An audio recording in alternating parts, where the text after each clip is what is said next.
Here are 10 things wealthy people who used to be poor have learned about money, and they're sharing it with you. Let's go real quick. It's almost like a top 10 list. People that used to be poor, but now they're wealthy. Here's what they want to share with you about money. Number 1, everything costs more when you're poor. Buying things in bulk is cheaper, but when you're poor, you're not buying toothpaste multi-pack.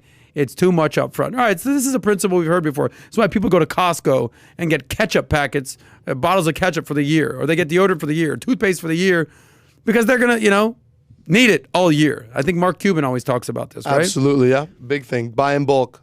Buy in bulk. So that's number 1. You know how old people, they say, I don't even buy green bananas, right? Right. If you, Paul, I'm looking at you. If you need 2 packs of deodorant, you go ahead and splurge. Treat yourself. Hell yeah. All right. That's my guy. So that's number 1. Everything costs more when you're poor because you're buying single items rather than the multi-pack, the buying in bulk. Number 2, the difference in quality between cheap crap and the middle range is often far larger than the difference between the middle range and the very expensive, even though the price gap is about the same or more. All right, let me break this down for you. If you're going to buy a belt, right, and you get 3 different options: the cheap, shitty belt, $5, right, middle range, decent belt, $50, and then you got the most expensive belt, $500.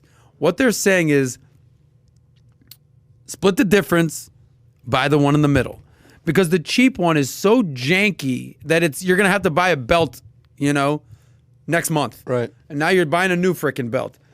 And the $500 one is so expensive that it's not that much better than the $50 belt. So the point is this: split the difference. Go in the middle. You don't have to buy Gucci. It doesn't need to be a $500 belt. You don't have to go get a Louis Vuitton belt. Shout out to our guy Bernard Arnault. But you don't need to buy the $5 dollar store belt. right. Middle range. What kind of belt you working with? I'm wearing Reaction by Kenneth Cole belt. Shout out to Kenneth Cole. Please sponsor me. All right. So split the difference. Don't buy the cheap one. You don't have to buy the most expensive one. You don't have to buy the name brand belt. You can just get something decent that'll do the trick and literally just keep your pants up. There it is. All right. Number 3. We talked about this earlier. A bigger house means bigger headaches. I always ask friends of mine on a scale of 1 to 10, people that own homes, how much you love being a homeowner. How much you love being a homeowner. And the answers vary. Sometimes I'll get 8, 9s, 10s. And sometimes I'll get, I hate it. 2.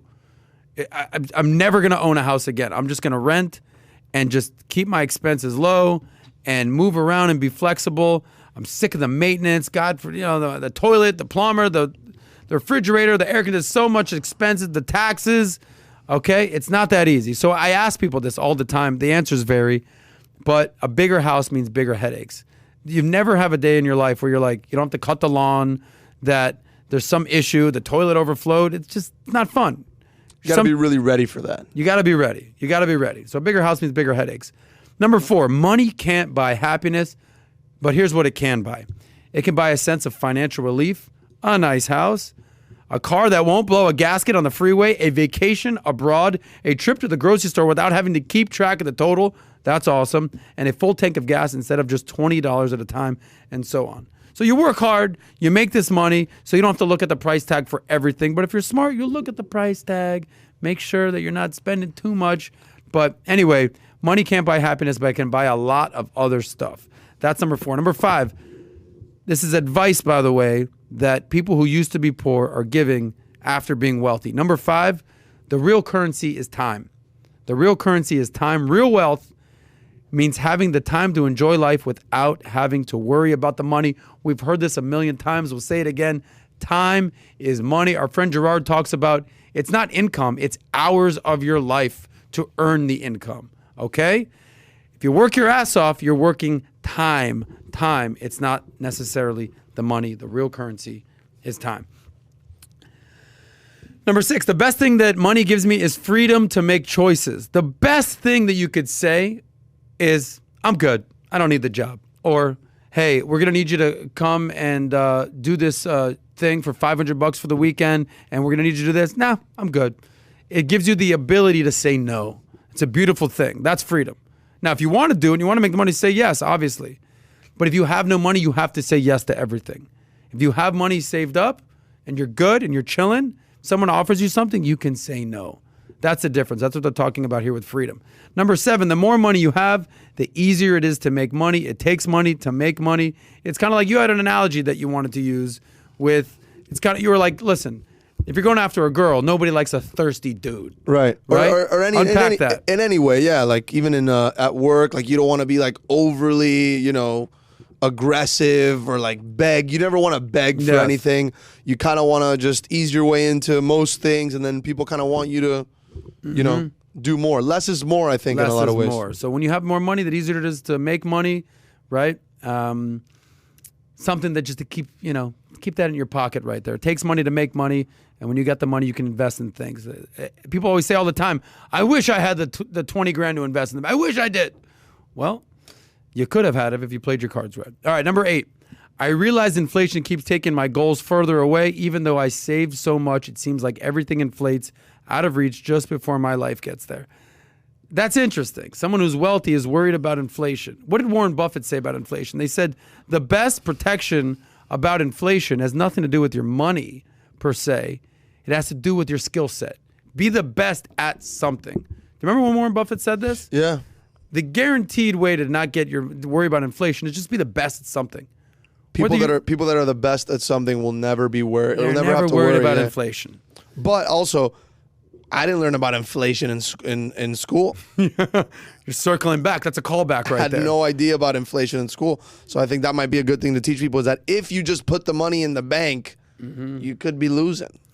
Listen, nobody's gone broke by having money in the bank. That's a good answer. Maybe you lose 1%, 2%, 5% of inflation. You don't go broke. That's not a bad answer. So you were too busy learning about Hades and Greek mythology in school.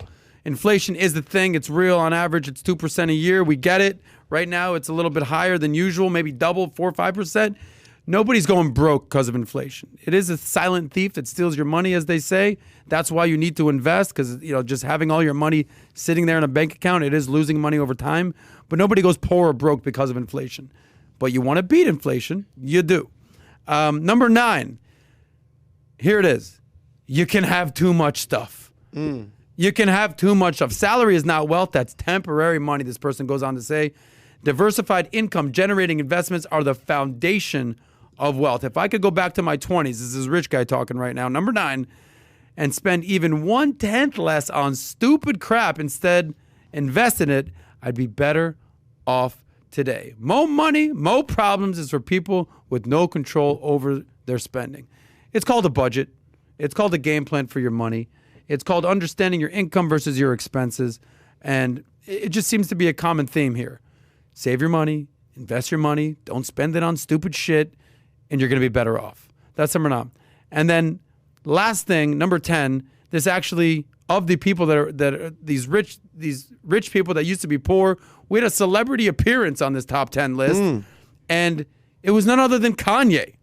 Kanye had some wise words for the people. He says, having money isn't everything, but not having it is. Okay? Having money isn't everything, but if you ain't got none, that's a problem. That's going to be an issue. Yeah. That's a problem. I got 99 problems, but money ain't one these days. That's Kanye. Anyway, it's always worse to be broke. Okay? Anyway, those are the 10 things that wealthy people learned about money after they went from being poor to being wealthy. Talk is money. All we talk is money. If you enjoyed that short clip from the Soscast, click here to watch another. Click here to watch the full episode, or just stay broke.